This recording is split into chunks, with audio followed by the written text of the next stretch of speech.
Don't forget to like, share and subscribe. Rana Studio. الحمد لله وحده والصلاة والسلام على من لا نبي بعده. أما بعد فأعوذ بالله من الشيطان الرجيم. بسم الله الرحمن الرحيم. وقال الله تعالى في القرآن المجيد: وإنك لعلى خلق عظيم.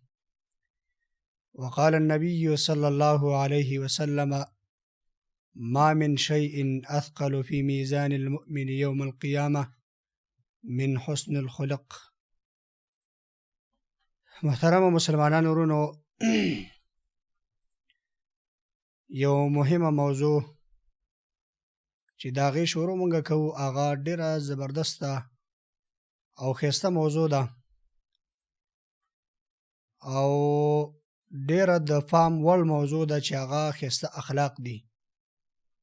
ښایسته اخلاق استعمالول دا د نبی صلی الله علیه وسلم طریقه وه په عامه معاشره کې او دارنګې د صحابه رضوان الله علیهم اجمعین لکه ابو بکر صدیق رضی الله عنه، عثمان رضی الله عنه، نور صحابه غټ غټ صحابه چې د هغوی ډېر ښایسته اخلاق وو.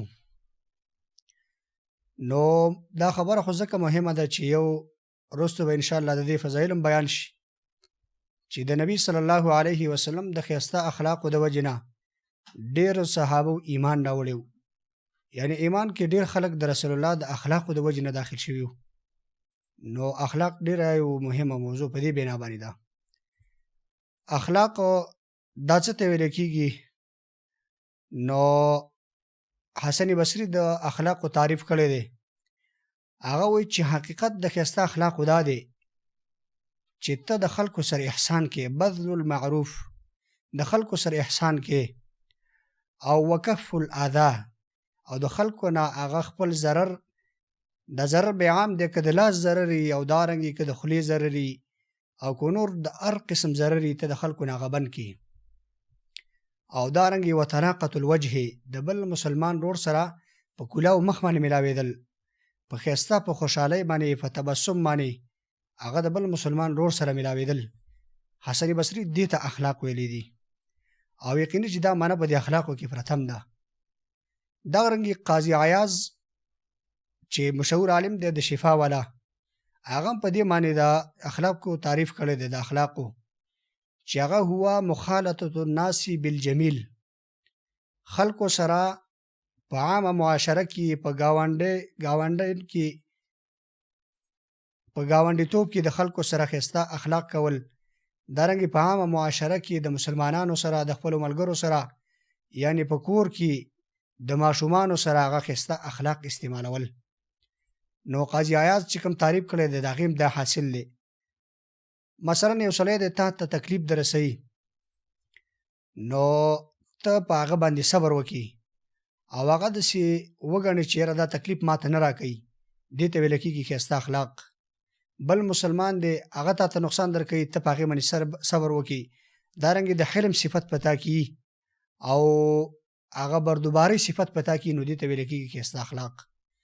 چې نبی صلی الله علیه وسلم فرمایلی دي: ما من شیء اثقل فی میزان المؤمن یوم القیامة من حسن الخلق. نبی صلی الله علیه وسلم فرمای د قیامت په ورځ باندې داسې یو شی چې هغه ډېر دروند په تله کې او ډېر د وزن والی، د قیامت په ورځ باندې د ښایسته اخلاقو نه هغه بل شی نشته. نو محترم ورونو، دا ښایسته اخلاق د رسول الله طریقه هم وه، د صحابه هم وه، او ما او تا ته په دنیا او آخرت کې فایده راکوي.